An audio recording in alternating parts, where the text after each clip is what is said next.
Bem-vindos a todos aí a mais um café. A gente vai receber aquele velho convidado de sempre, o professor Marcos Marrocos, que já participou da conversa com mais um café e, teoricamente, participou de um seminário que não deu certo por motivos externos, né? Então, ele está participando pela terceira vez aqui. Já pode pedir música no Fantástico, né? O professor Marcos, para quem não sabe, para quem não viu nenhuma das apresentações, ele é professor e coordenador da pós-graduação da Universidade Federal do ABC. A gente montou um esquema de duas apresentações para falar sobre o Laplaciano, o raciocínio geométrico. Ele vai estar apresentando para a gente a segunda parte, e boatos que vai ter terceira, quarta, quinta parte, porque ele quer montar uma seita para convencer todo mundo a dar um pitaco aqui sobre o assunto depois. Então, Marcos, fique à vontade, espero que hoje dê tudo certo. Bom, de novo, obrigado. Dessa vez nós temos aqui um sistema de segurança redundante que vai fazer com que tudo dê certo. A notícia boa é que eu acho que tudo vai dar certo. Agora, a notícia não tão boa é que aquele resumo agora vai ser um pouco diferente. Porque o que eu de fato imaginei que ia ficar bacana para a apresentação de hoje seria realmente uma apresentação para quem não é da área de EDP de jeito nenhum e que de repente também não está muito familiarizado ou não é da área de geometria, né? Então, para você acompanhar aqui, você precisa ter visto, por exemplo, o teorema de Stokes pelo menos uma vez na vida, com algum detalhe, com todo o aparato em torno dele, né? As formas e as diferenciais exteriores, né? Com isso, você acompanha o que nós vamos fazer aqui. A ideia é apresentar as várias manifestações do Laplaciano em estruturas bem gerais. Então, tá bom. Só para não começar com trivialidades, vamos começar com a característica do Laplaciano que você vê a posteriori, né? Você pode definir o Laplaciano por meio dessa propriedade de médias, que é absolutamente relevante, né?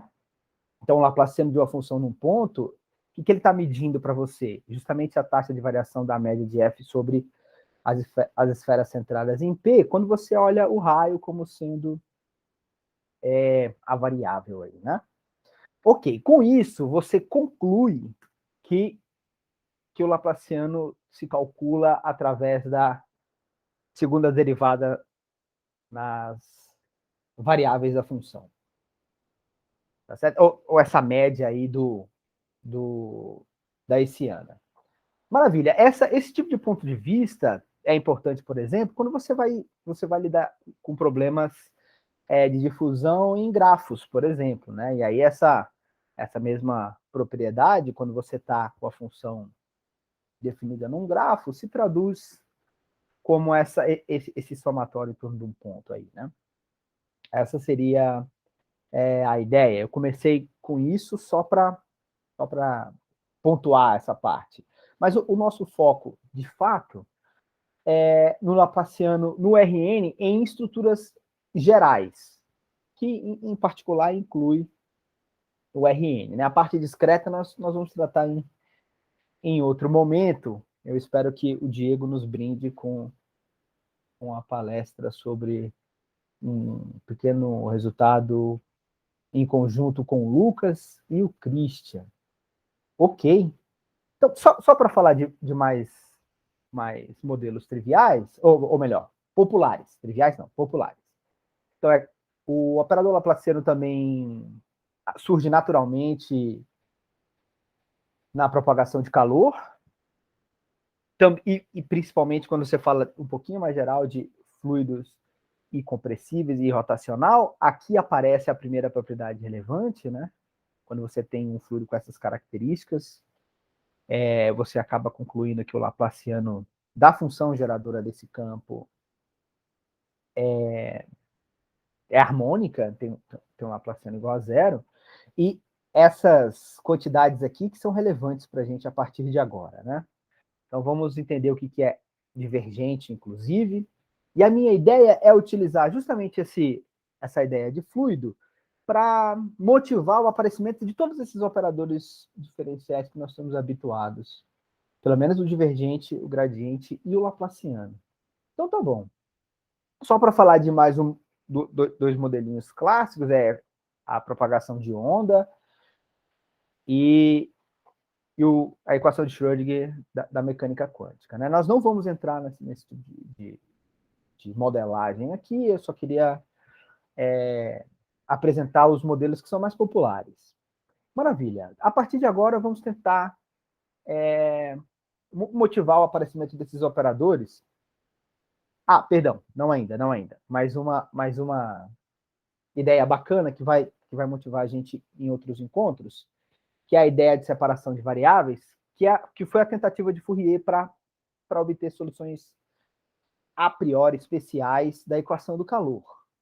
Maravilha, né? Você chuta que a função seja independente de x de t, tem dos componentes, como você está vendo, alfa e φ, e daí você tira rapidamente que a solução tem que satisfazer duas equações. E a principal que vai chamar a atenção da gente aqui é a equação de alto valor. Né? Mas com isso, se você for capaz de resolver essa equação, o princípio de superposição nos garante que a solução geral é dada por uma série nas soluções parciais dos problemas, do problema de alto valor, melhor dizendo.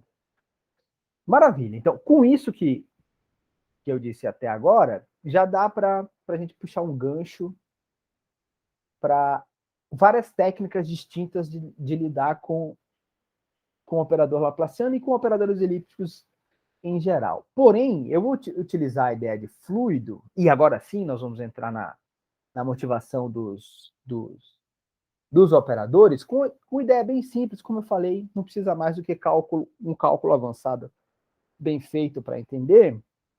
Então, você começa com domínio do RM, com fronteira suave, e um campo também suave, para você não ter que se preocupar com derivações. Ok.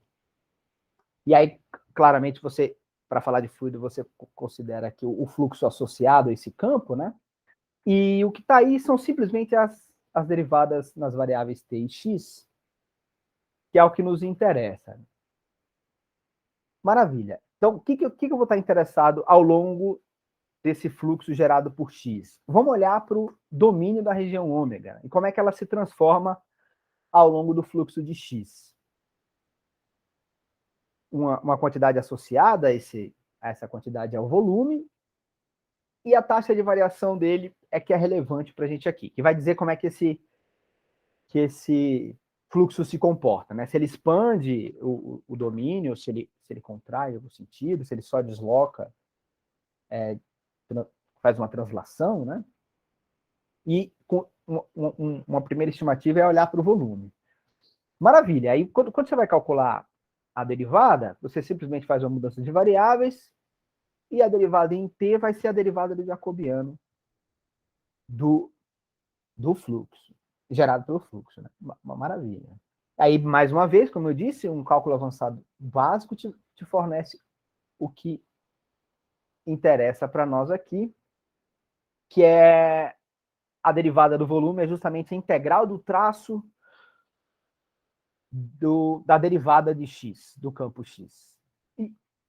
E essa é a motivação para você definir o que a gente entende por operador divergente. Né? Essa quantidade que diz se o fluxo é estacionário, se não muda o volume ao longo do fluxo, se ele cresce ou diminui. Né?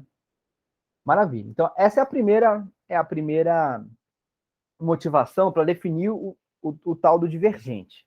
E aí, como nós estamos no RN, as derivadas são todas ordinárias, você tem a expressão local aqui, do que a gente entende como sistema divergente de um campo. Ela apareceu ocasionalmente, porque a partir de agora, nós vamos sempre tentar observar, nas estruturas que nós vamos falar, da definição dos operadores de uma forma mais intrínseca possível, né? Então, talvez essa relação seja a mais relevante nesse momento.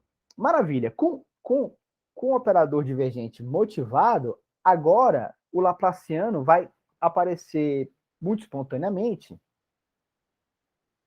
como sendo o divergente do gradiente do campo. ou do gradiente da função, perdão. E mais uma vez aparece aqui em coordenadas locais, coordenadas locais, mas não é muito relevante para a gente, não. Nós vamos sempre observar esses dois aqui. E o fio de raciocínio que eu queria que todos vocês tivessem a partir de agora é essa construção por meio de, vamos lá, taxa de variação do volume ao longo de um fluxo. Tá certo? Então, até agora, Laplaciano para a gente aqui no ambiente do RN é simplesmente o divergente do gradiente, o traço da hessiana, ou em coordenadas locais diretamente o del quadrado, del xi quadrado de f. Maravilha, isso é o standard, né? Um bom curso de cálculo vetorial, você tem acesso a essas ideias todas, e eu quero levá-las ao extremo aqui no nosso encontro de hoje. Maravilha. A fórmula mágica que vai fazer com que todas as ideias simples do RN se estendam de maneira absolutamente elegante para situações mais gerais é o teorema de Stokes, mais geralmente, ou o caso particular dele aqui no caso do RN, o teorema da divergência. Tá certo? Esse teorema realmente estou chamando aqui de fórmula mágica, e não é à toa. Dele, por exemplo, sai motivação para avanço de estudos de topologia, de geometria e de análise. Então não é brincadeira o impacto desse teorema. Uma ideia ingênua que a gente usa em análise muito comumente é a ideia de integração por partes, que nós estamos vendo aqui, e eu coloquei esse caso, não foi à toa. Quando você calcula o divergente de um campo vezes uma função, você simplesmente aplica as propriedades básicas do divergente e integra. Quando você faz isso, você obtém uma expressão integral que vai nos permitir generalizar a ideia de derivada aí do ponto de vista analítico, que são os espaços de Sobolev.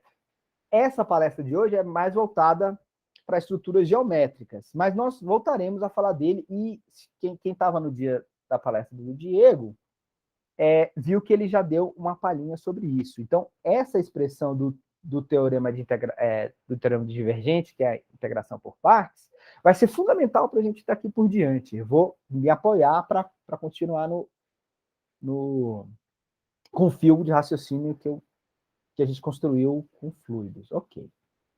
Então, vamos lá. Consequências básicas e imediatas do teorema. Marrocos. Oi. Volta aquele slide rapidamente. Talvez seja importante falar aí que dá uma baita diferença, porque você vai considerar uma orientação, né? Aí você vai considerar que esse normal que você está pegando é o exterior ao bordo, né? Porque senão vai dar uma diferença no sinal aqui na frente, né? Vai dar uma diferença mesmo, Nath. Só que o que acontece? O apelo hoje vai ser em variedades compactas, então essa parte vai causar pouco problema daqui por diante. Mas você tem razão. Se a gente fosse ser preciso aqui, era bom colocar o DU como sendo o campo normal exterior. É porque isso daí fica mais explícito mesmo. É que no RN, ninguém liga muito para isso, né? Porque você orienta de uma maneira esperta e beleza. Aí você... Só que lá quando você vai para a variedade, isso daí se torna uma coisa extremamente importante, inclusive lá quando você vai usar a definição do divergente por meio de formas, lembra?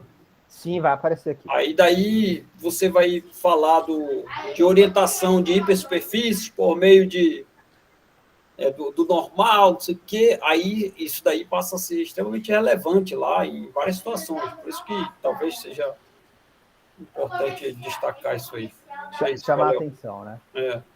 Não, sim, tem razão. Vamos, quando fizer um estrago sinal, aí eu chamo a atenção. É o conormal, né, na verdade. Não é o normal, né? Perdão, Márcio. Não é o conormal isso? O que você chama de conormal? Esse normal ao bordo, a fronteira ali, né? Certo. Mas eu diria que a gente não precisa entrar em crise por causa do normal aqui, ou conormal. que ele não vai... Hoje ele não é estrela aqui, não. Bom, se aparecer dubiedades, eu cito. Maravilha. Poderia aparecer aqui se você... Olha, tem uma questão do sinal. Mas não se preocupe que isso não vai fazer diferença. Porque, mais uma vez, aqui está informações relevantes a respeito da fórmula mágica que que provém do teorema da divergência. Olha, o lado esquerdo tem duas derivadas numa função. O lado direito, não. Então, isso de fato muda o problema de perspectiva quando você está atrás de soluções de equações diferenciais parciais e você olha do ponto de vista de identidades integrais. Tá certo? Aí a regularidade cai e você, digamos, tem uma quantidade maior de funções para procurar solução, né? Então, isso é de grande relevância em EDP. E a integral do bordo vai dizer também qual que é a condição de fronteira apropriada para o seu problema, que aí você pode escolher aqui a derivada normal de U no bordo seno zero ou a própria V seno zero, e aí você tem dois tipos de problemas diferentes, famosos, o de Dirichlet, o problema com condição de Neumann, fica bem determinado com essa condição. E mais ainda, né? A segunda identidade de Green nos diz que o Laplaciano é um operador simétrico. Isso também é absolutamente relevante, principalmente quando se fala de problemas de autovalores. Mas maravilha, agora vamos pegar, como eu acabei de dizer, né? Só para você visualizar com maior clareza o que eu estou querendo chamar a atenção. A primeira é que o Laplaciano é um operador simétrico com relação ao produto interno de L2 e que ele está associado a uma forma quadrática dada pelo produto interno no espaço dos campos. Então, o operador Laplaciano está naturalmente, via teorema da divergência, associado a uma forma quadrática integral aqui. Isso, aqui está um ponto que eu gostaria de chamar a atenção, que eu vou usar tudo que eu falei para construir os objetos mais gerais. Maravilha. Então, vamos lá. A primeira coisa é dar uma ideia precisa do que é um adjunto formal, né? Então, nós vamos ver aqui que o nabla, ou o gradiente, e o divergente são, de certa forma, o adjunto formal do outro. Quando eu falo em adjunto formal, bom, é que ele satisfaz uma propriedade de simetria com relação aos produtos internos do espaço. Aí, repara só, se você coloca o produto interno de L2 no espaço das funções suaves e o mesmo no espaço dos campos, o que você nota? Que o gradiente de f aplicado num x nesse produto interno integral, lembre-se, é igual a f menos o divergente desse campo. Então, essa relação é que caracteriza o gradiente como sendo o adjunto formal de menos o divergente ou vice-versa, né? Então, daqui sai mais uma relação absolutamente relevante para nós aqui. E, de novo, isso sai do teorema da divergência. Se você se incomodar um pouquinho, esses campos aqui deveriam ser com suporte compacto também, tá certo? Mas a forma aqui é muito mais relevante do que, de fato, a definição dos espaços com toda a precisão. Então, com essa visão de enxergar o divergente como sendo o adjunto formal do gradiente, você pode escrever o Laplaciano de uma última maneira. E aqui você tem todas as caracterizações necessárias para a gente seguir hoje do Laplaciano em Rn. A primeira, que é em coordenadas locais, tem pouca relevância para a gente aqui. A segunda já é relevante, que é a composição de dois operadores diferenciais. O terceiro é o traço da Hessiana.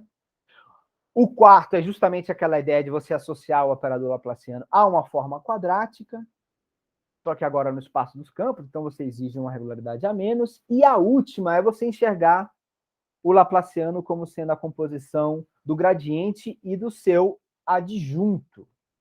Tá certo? Então, essas são as formas que vão nos chamar a atenção a partir de agora. Então, se você quer generalizar para espaços mais abstratos, tudo que você tem que garantir, pelas formas que nós estamos vendo aqui, é uma forma de derivar funções e campos.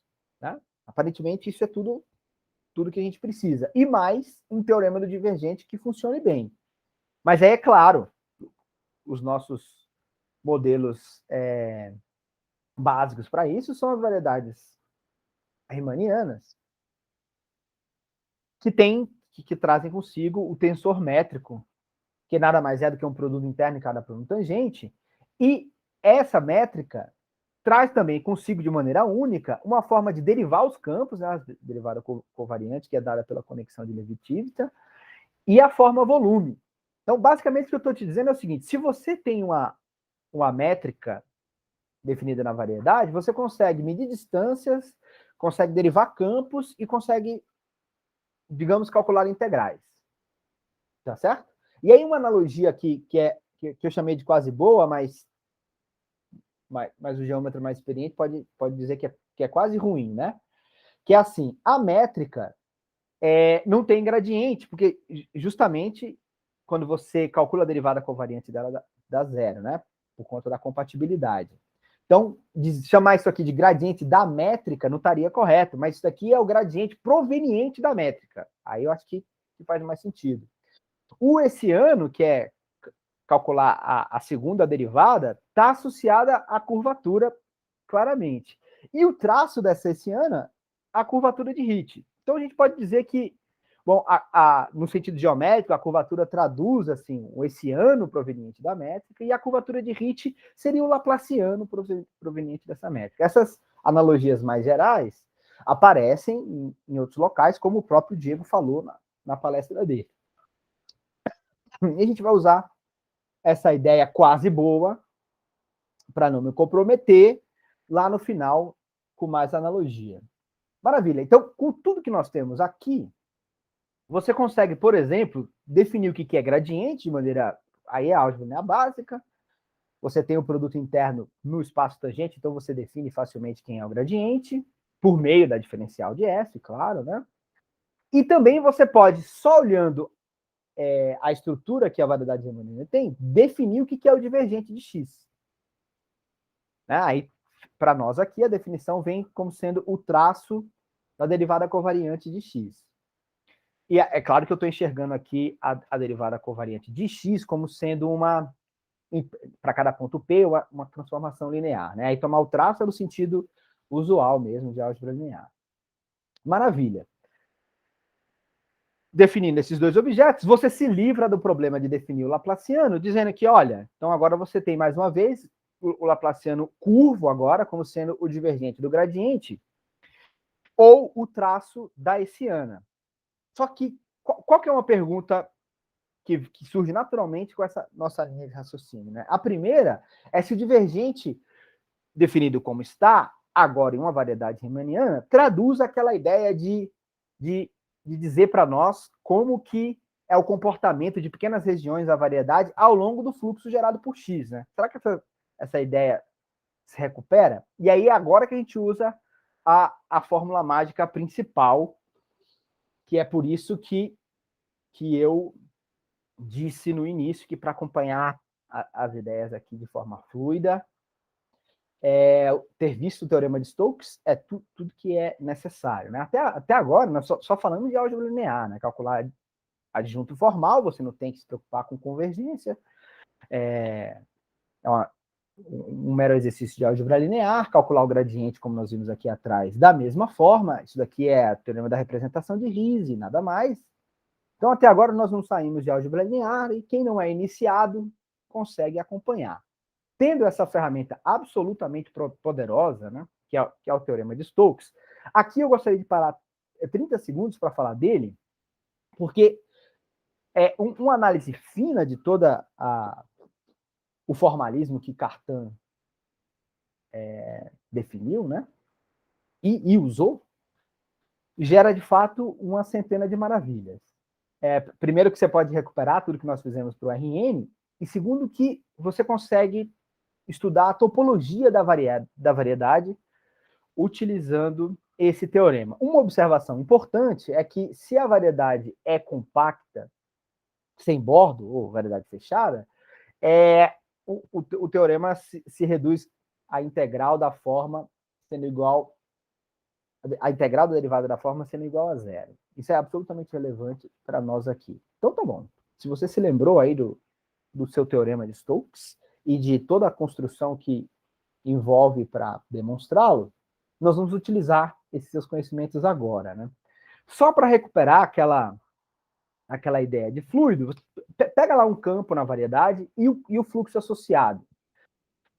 Além disso, escolha da sua preferência uma n-forma não nula. E isso com suporte compacto, só para você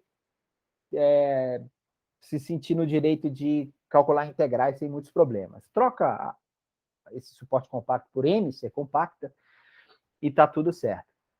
Maravilha. Aí você define uma função muito facilmente, integrando essa forma ao longo do fluxo de x, que faz o mesmo procedimento, né?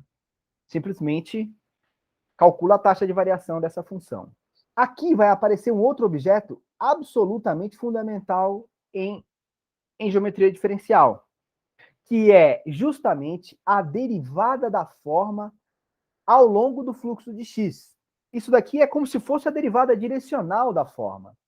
E essa era a ideia da derivada de Lie, de tensores em geral, e em particular para formas aqui.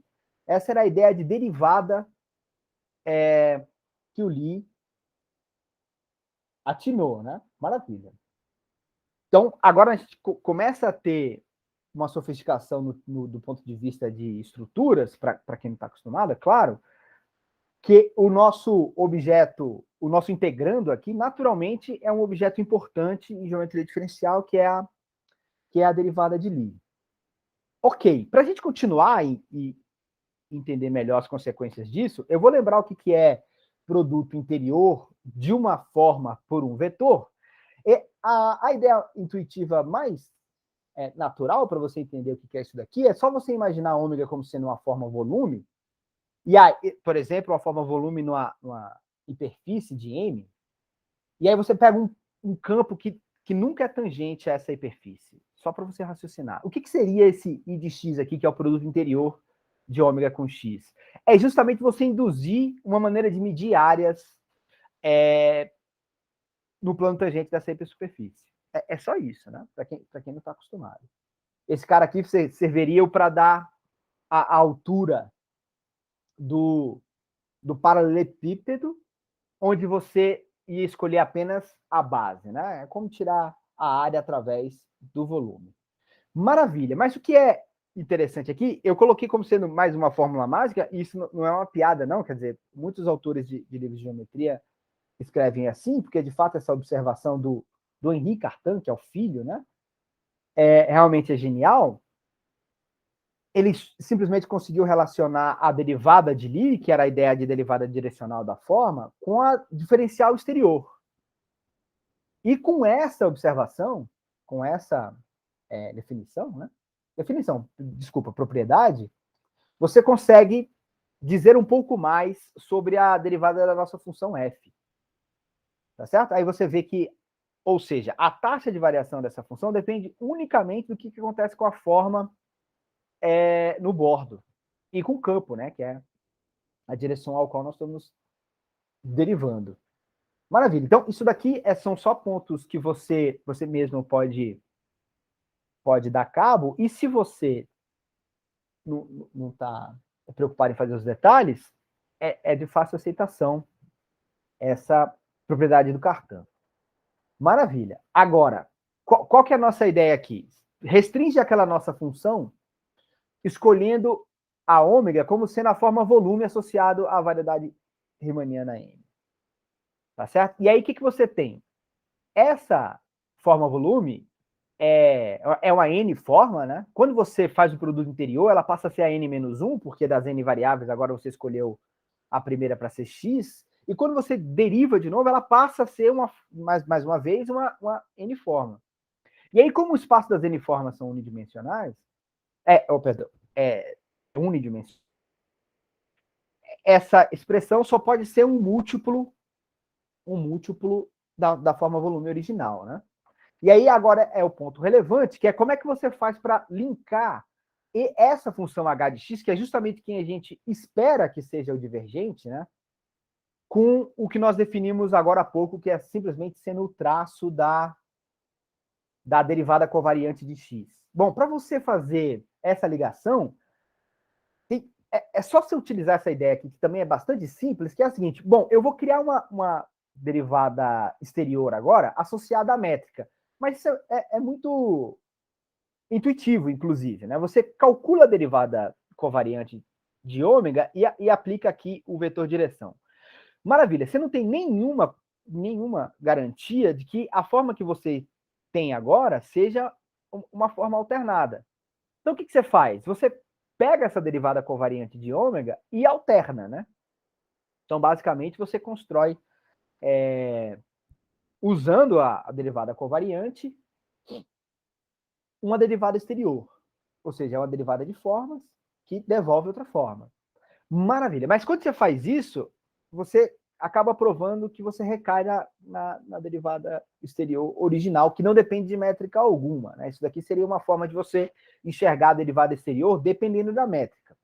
Aí você vai falar, mas isso tem relevância? Bastante, quando você vai estudar equações parabólicas, ou melhor, equações de evolução em geometria. Que aí você entende um pouco melhor como é que é o comportamento da derivada exterior ao longo dessa evolução. Maravilha. Então, com essa expressão, você consegue, de fato, provar que essa h de x é, de fato, o traço da derivada covariante de x. E eu fiz essa linha de raciocínio todo só para dizer para vocês que, olha, o divergente que você definiu formalmente, só porque você consegue derivar campos, né? Foi por isso que você definiu o divergente daquela forma. Você tem as mesmas propriedades que você tinha antes. O divergente continua medindo o que acontece com os volumes ao longo de fluxos gerados por campos suaves, tá certo?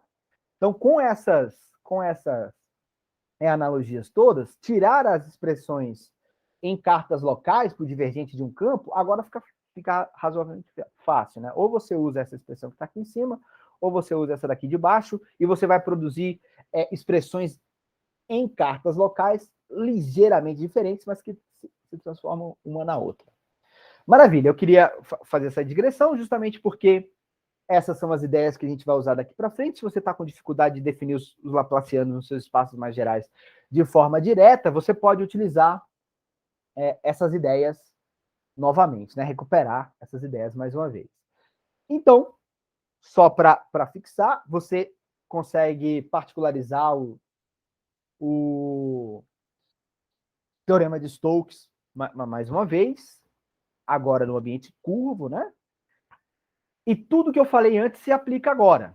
Exatamente tudo. Você tem os espaços de Sobolev, você tem o adjunto formal, e com isso você tem agora as formas do Laplaciano em uma variedade riemanniana. Maravilha. De novo, eu vou pedir desculpa para quem estava esperando, mas eu não coloquei as expressões locais, porque a gente está realmente interessado em estudar esse operador de uma forma intrínseca. Tá certo? Então, nós temos aqui divergente do gradiente, o traço da hessiana, a forma quadrática associada e o operador autoadjunto. Maravilha. Diego, quanto tempo eu tenho só para eu saber, porque agora vai começar as informações bacanas. Mais uns 20, 25 minutos. Põe 30. Vamos lá. Beleza, manda bala. Desculpa, pessoal, eu não sabia que ia ficar longo assim, né? Mas o que eu queria fazer agora? Então tá bom, a gente sabe montar Laplaciano, espaços, digamos, diferentes. Então a minha ideia agora é construir um Laplaciano em formas diferenciais. Então qual que é a ideia? Bom, tem que ter aquele beabá mínimo lá, né? Você tem que ter um produto interno no espaço das formas, e você tem que ter o produto interno integral para você conseguir falar pelo menos da forma integral do Laplaciano. Mas por que eu estou interessado na forma integral? Porque as formas diferenciais têm uma derivação natural dela, que é a derivada exterior. Então, qual que seria a ideia para você montar um Laplaciano no espaço das formas? Seria você pegar esse último caso aqui, né? Ou seja, vamos tentar ver, se for possível, calcular o adjunto da diferencial exterior e vamos ver se o Laplaciano que se forma tem relação com essas ideias que nós propomos aqui atrás. Então, é o que nós vamos fazer. Vamos seguir adiante e tentar simplesmente, olha, vamos encontrar o adjunto da diferencial, e essa vai ser a primeira tentativa de construir o nosso Laplaciano em formas diferenciais. Maravilha, então só estou lembrando aqui que essa é uma derivada que não depende de nenhuma estrutura adicional na variedade. E associado a ela, e aqui as coisas começam a ficar extremamente elegantes, tem o complexo de de Rham, que na verdade é uma maneira, o Diego também comentou isso no seminário dele, que é uma ideia de você ficar procurando ou estabelecendo quantos e quais as dimensões dos buracos dessa variedade, né? Associado a esse complexo, você tem simplesmente os grupos de cohomologia de de Rham. A dimensão dos espaços do grupo são os famosos números de Bethe, e para quem nunca ouviu falar nisso, são só nomes, né? Mas são invariantes topológicos absolutamente relevantes para a compreensão da variedade. E agora vamos para a execução do nosso plano. A primeira ideia é a seguinte: bom, vamos atrás do produto interno pontual, né? Então, o plano tangente em cada ponto tem a métrica que induz o danado do produto interno, e ele naturalmente induz um produto interno em formas diferenciais. Aqui, para quem nunca viu, ficou um excelente exercício. Como, né? Como é que você induz um produto interno no espaço das formas? Ó, perceba que não são exatamente das formas, né? Vamos colocar assim, são dos tensores alternados aqui, né? Dos K-tensores alternados. Eu falo de forma quando eu estou pegando a função de M no fibrado das formas, né? As seções do fibrado das formas. Vamos lá. Maravilha. Então, aqui está. Então, é possível fazê-lo de forma única. Depois você reflete um pouquinho de como é que é isso. E aí, naturalmente, um produto interno integral no espaço das formas é simplesmente integrar esse produto interno pontual. Maravilha. Eu tenho uma derivada e eu tenho uma derivada, eu tenho um produto interno integral e eu tenho o teorema de Stokes. Então, nós temos absolutamente tudo o que precisamos para ir atrás do adjunto, né? Do adjunto formal, pelo menos. Maravilha. É isso que a gente está interessado, né? Você quer encontrar um operador, que eu vou chamar de D estrela, que tem simplesmente a propriedade de simetria aqui com o nosso queridíssimo produto interno já dado. Maravilha. Bom, continuando, aqui as coisas ficam ligeiramente mais profundas, porque não é trivial fazer isso. Se você segue essa linha de raciocínio, você vai encontrar barreiras, né? O que você vai precisar? Você vai precisar estudar esse espaço aqui um pouquinho melhor. Então, vamos lá, né? A primeira coisa é fazer essa observação fantástica, que é o par de dualidade natural que você tem entre formas complementares. Você pega uma K-forma e uma... Ixi, aqui ficou errado, desculpa, é N menos K. N menos K forma. Se você simplesmente faz o produto ED das duas, você tem uma N forma, que aí é o objeto certo a ser integrado na variedade toda, e aqui é claro que eu preciso pedir que a variedade seja compacta, para eu garantir que essas integrais sejam finitas, né? Se você estiver interessado em trabalhar com M não compacta, não tem problema, mas as formas passam a ter suporte compacto. Mas aqui eu realmente não quero me preocupar muito com isso, então eu já peço M orientável e compacta. Hoje o seminário tem mais a ver com as aparências do Laplaciano, né? E as suas manifestações. Então vamos lá. Então, naturalmente, esse par de dualidade define um operador que sai do espaço das K-formas para N menos K-formas, que é o famoso operador estrela de Rod. E ele simplesmente se define via relação de simetria entre o produto interno e o par de dualidade. Mais uma vez, pessoal, álgebra linear, dimensão finita. Vamos lá. No formato, é claro, né? Maravilha. Perceba que eu não estou pedindo nenhuma propriedade mais fina do estrela. Ok. Então, o que você faz? Agora, esse operadorzinho é que vai nos ajudar a ir atrás do adjunto de D. Algumas propriedades dele são absolutamente relevantes, né? A primeira é que você quase que recupera o produto interno pontual, a menos da forma volume aqui, quando você faz o produto de ômega com estrela de eta. E isso garante o quê para a gente? Uma outra maneira de você calcular o produto interno que a gente já tinha definido antes. Isso é fundamental para a gente aqui. Um outro caso, uma outra propriedade, perdão, é quando você aplica o estrela com estrela mesmo, é só para ver que ele é, de fato, um operador bijetivo, né? E o último, e fundamental para nós que estamos interessados no laplaciano, é que ele é uma isometria entre os espaços ômega-k e ômega-n-k.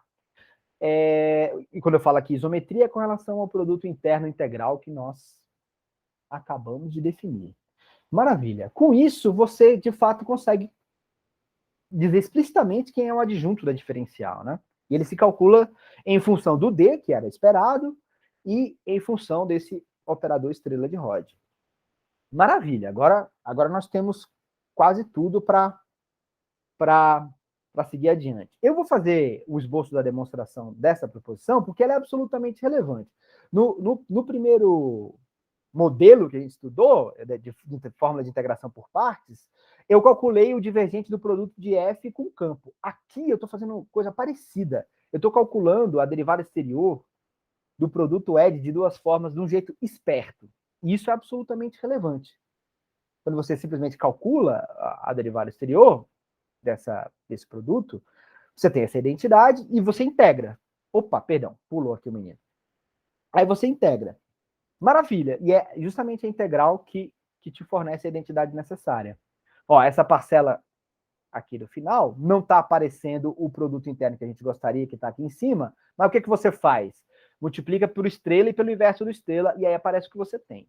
E mais uma vez, pessoal, quero insistir que quem quer começar nessa jornada, aqui para seguir no nosso seminário, é só você saber um pouquinho de álgebra linear, né? E o teorema de Stokes, claro. Maravilha, então vamos lá. E o que nós temos até aqui com isso, né? Se antes a derivada exterior ia aumentando o grau das formas, a adjunta faz justamente o contrário, né? Vai diminuindo.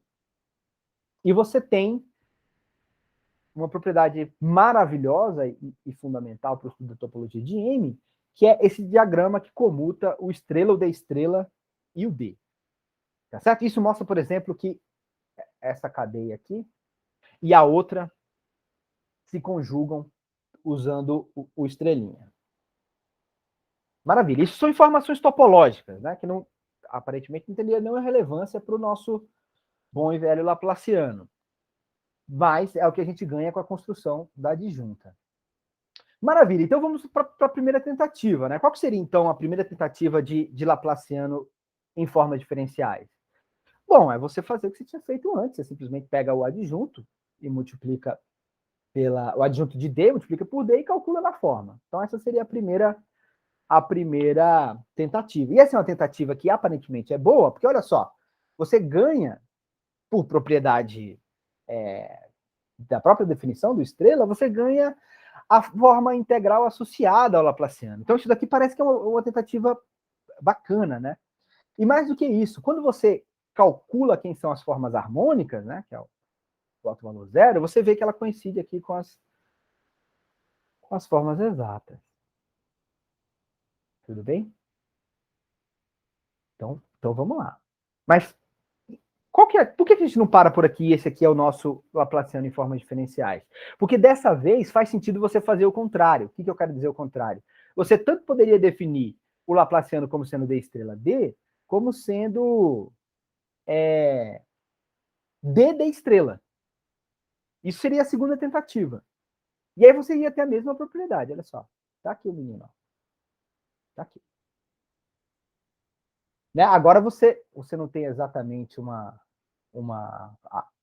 a propriedade das funções harmônicas, agora não é mais com as funções das formas fechadas, agora você tem outro tipo de relação, né?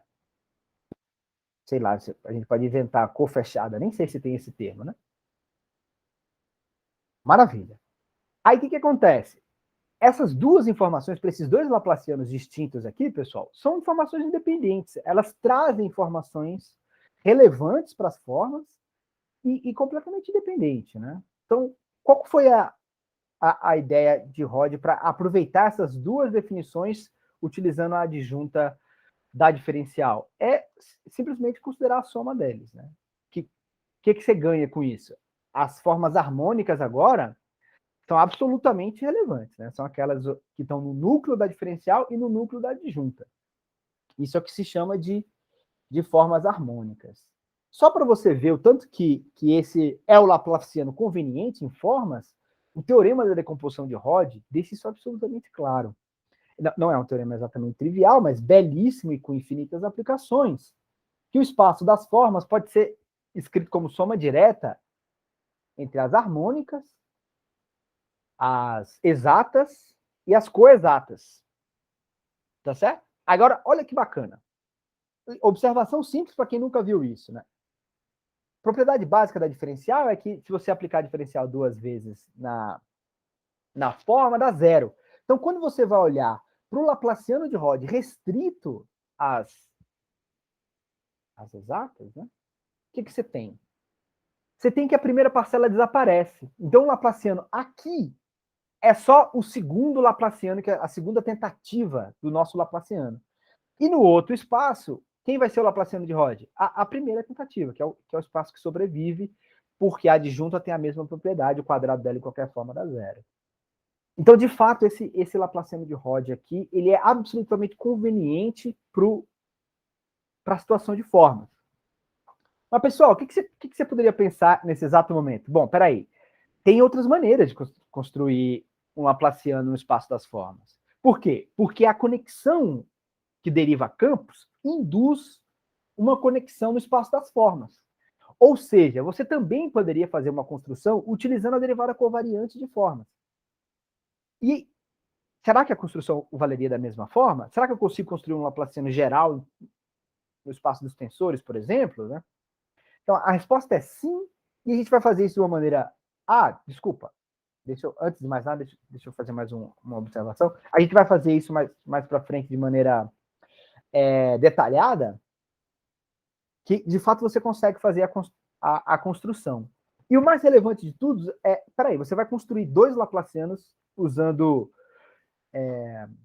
objetos diferentes, e qual é a relação entre eles? Então, eu espero conseguir mostrar para vocês que é possível construir um outro laplaciano utilizando derivada covariante, e ele tem uma relação finíssima com o laplaciano Rod, que aqui está. Mas antes disso, deixa eu te mostrar as consequências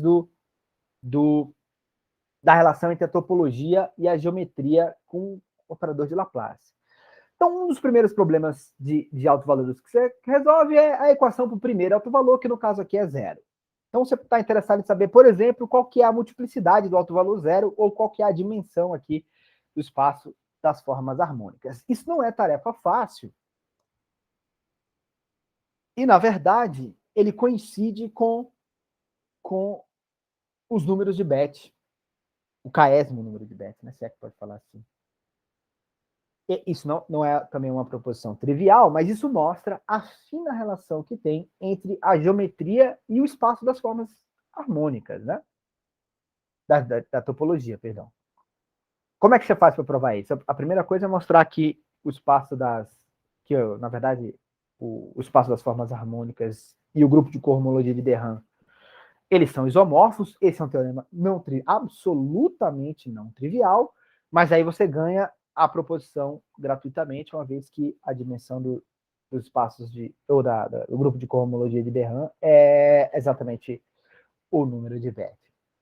Um outro resultado também muito bonito com relação à estimativa, tá bom, então é o número de Bethe. Então agora vamos fazer o contrário, vamos tentar estimar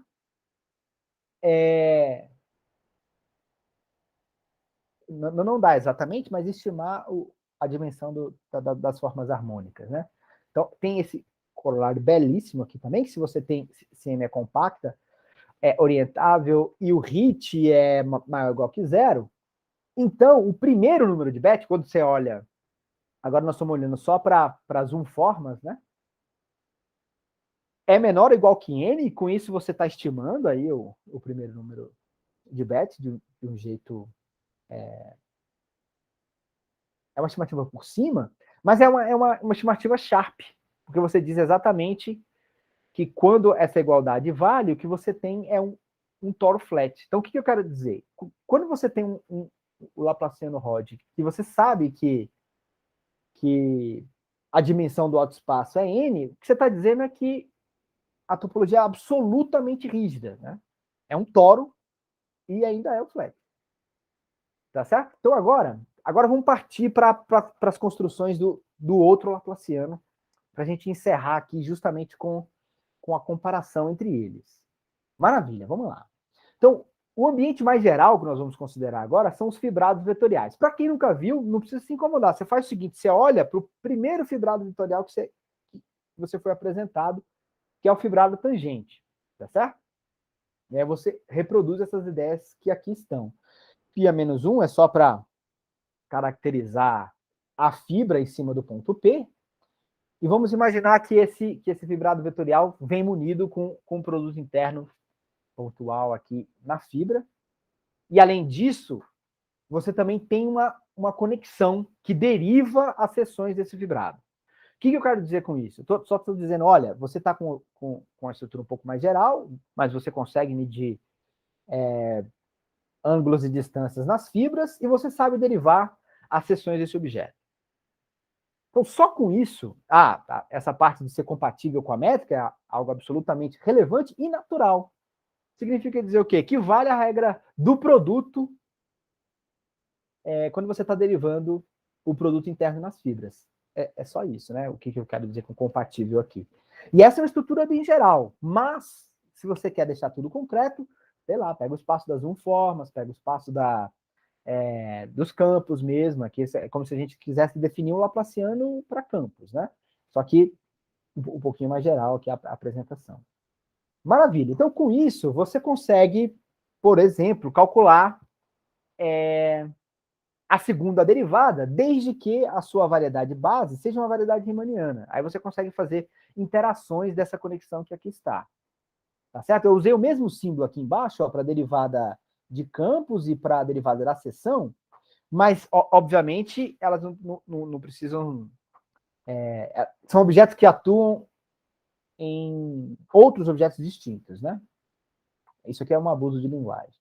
Então, maravilha. Com isso que eu tenho aqui, por exemplo, eu já consigo definir um Laplaciano, que é o que a gente chama de connection Laplacian, ou Laplaciano associado à conexão nabla, simplesmente tomando o traço da segunda derivada das seções. Ok. Aí, qual que é a ideia aqui? A ideia é você caracterizar esse operador novo como os anteriores. Será que eu consigo os espaços certos para calcular as integrais e dar uma caracterização variacional para esse novo Laplaciano, né? A ideia é que sim, né? Será que é possível? Mas para isso eu preciso definir uma ideia de norma no espaço, na imagem da derivada covariante. Vamos pensar assim. E aí, qual que é a ideia? A ideia é absolutamente simples também, mora lá em álgebra linear, né? A conexão define em cada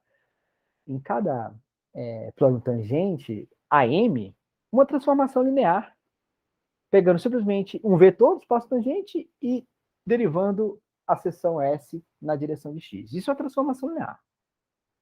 Sem problema nenhum. E o espaço das transformações lineares tem um produto interno que provém do produto original do espaço, ou no caso aqui da fibra, perdão, que é extremamente natural também, né? Você pode definir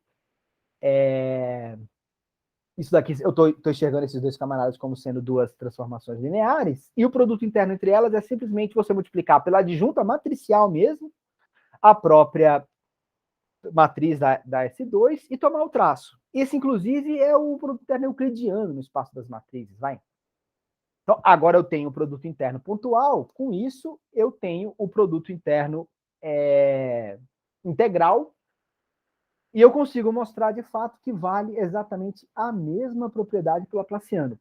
Para quem está até aqui e nunca fez um curso de fibrados, não precisa se incomodar com tudo que nós falamos aqui até agora, você consegue mostrar essa proposição, que inclusive é um exercício bacana, é um exercício onde você precisa ser esperto para usar o teorema de Stokes, mas é só isso, não tem nada mais do que bons truques de álgebra linear para prová-lo, né? E aí você dá uma caracterização agora variacional para esse Laplaciano associado à conexão Nabla.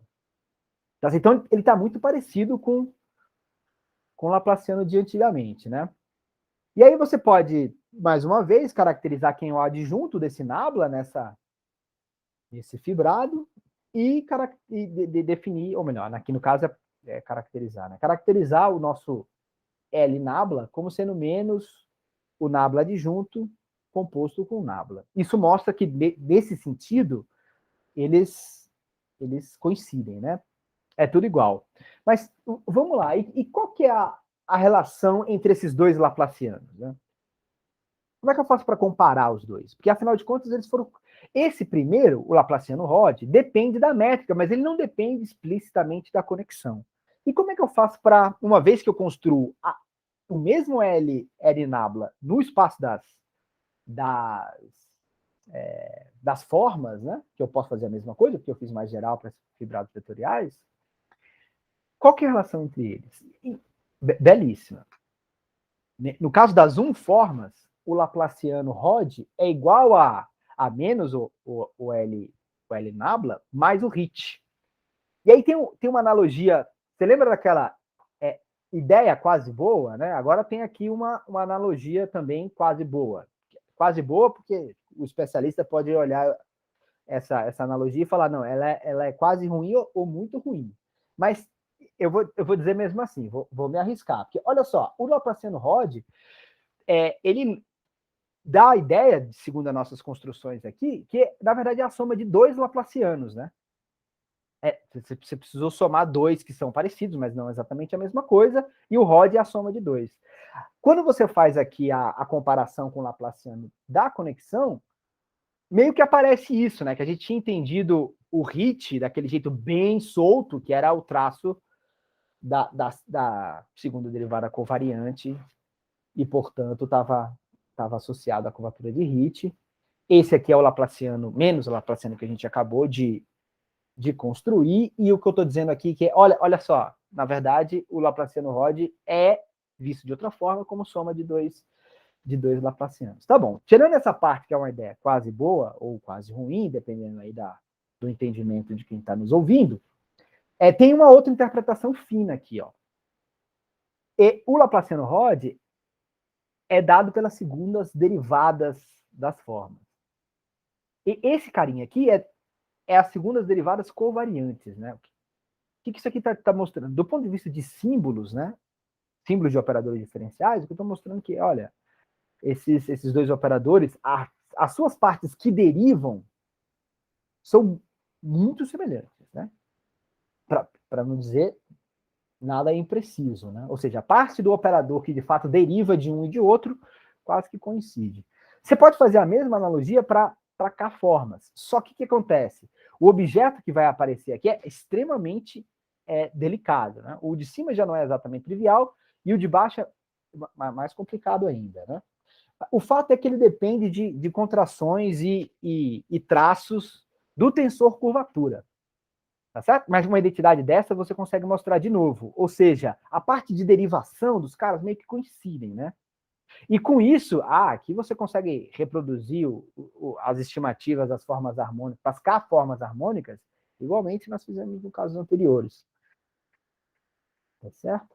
E o último exemplo de comparação de Laplaciano interessante é quando você está numa estrutura de variedade, um pouquinho específica aqui no caso, que é quando você tem um fibrado de spinores, né?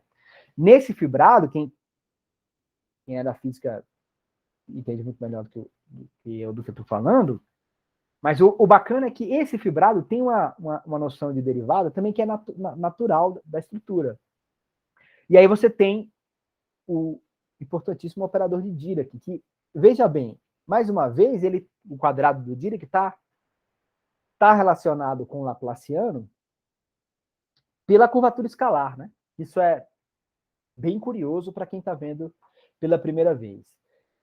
Agora, para quem tem mais sabor pela álgebra, se você colocar numa variedade, no espaço das formas, uma estrutura de álgebra de Clifford, você consegue definir, agora não precisa mais Spinores especificamente, né? Você constrói a estrutura no espaço das formas, você consegue construir um análogo do Dirac lá dentro, e para esse caso um pouquinho mais geral, você acaba mostrando que o Laplaciano da conexão, ele é o quadrado, ou melhor, o quadrado do Dirac é exatamente o Laplaciano dessa conexão.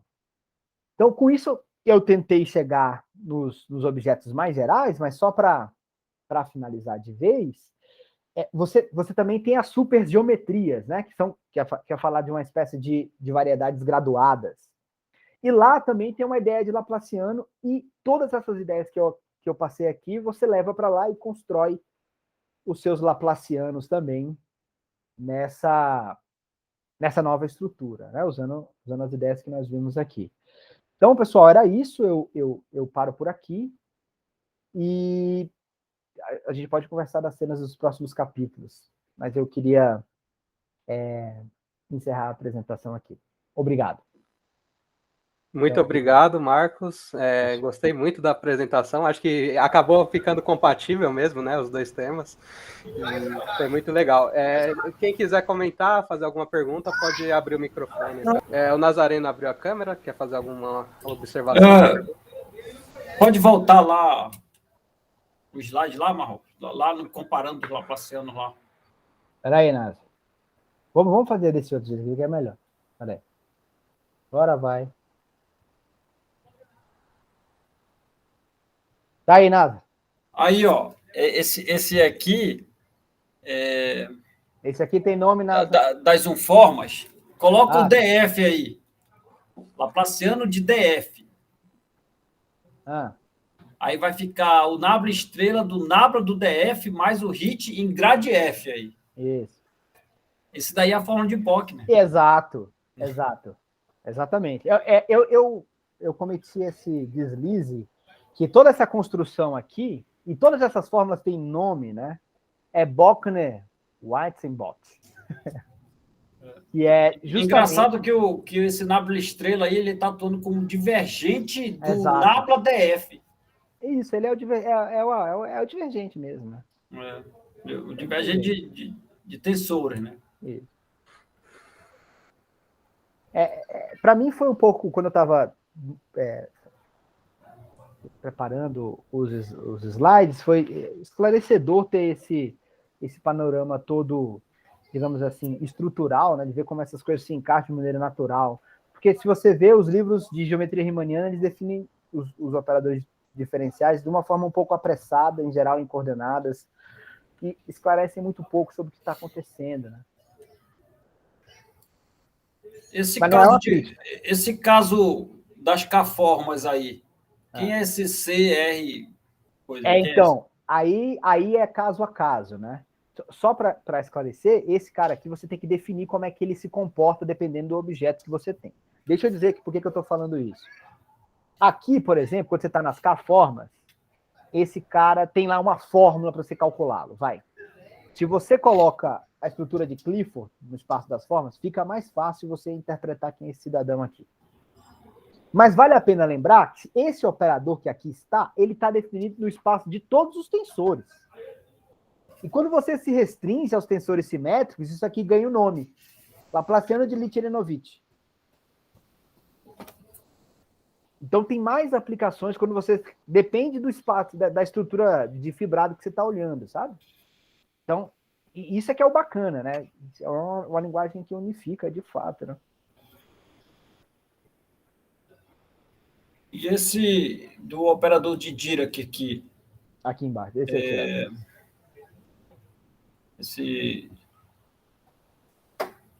Essa curvatura escalar aí é a curvatura escalar de M aí? De M, exatamente. A curvatura escalar de M. Isso também é bacana, né? Quer dizer, isso é relevante para, sei lá. Eu acho que é esse aí que aparece lá no trabalho do Perelman. Acho que é isso aí que aparece. Esse 1/4 nos é familiar, né? Ele aparece lá, é esse aí. Agora, ele trabalha, ele faz alguma coisa em fibrado lá em algum momento, eu acho que é por isso que... Então, a demonstração desse resultado Parece é lá. assim, tem que fazer, tem que pôr o braço para trabalhar um pouco. Mas é absolutamente natural, desde que você olhe para as estruturas do jeito certo, né? Você não ficar perdido. Mas isso é bem interessante, de fato, né? Eu estou mais interessado em entender agora, recentemente, os operadores elípticos em geral, olhando símbolos, né?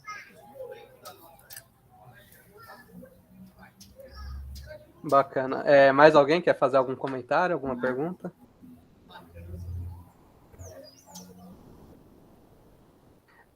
Então, beleza. Agradecer de novo o Marcos, mais uma apresentação concluída.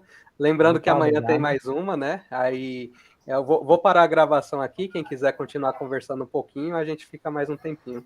Então, obrigado a atenção de todo mundo aí.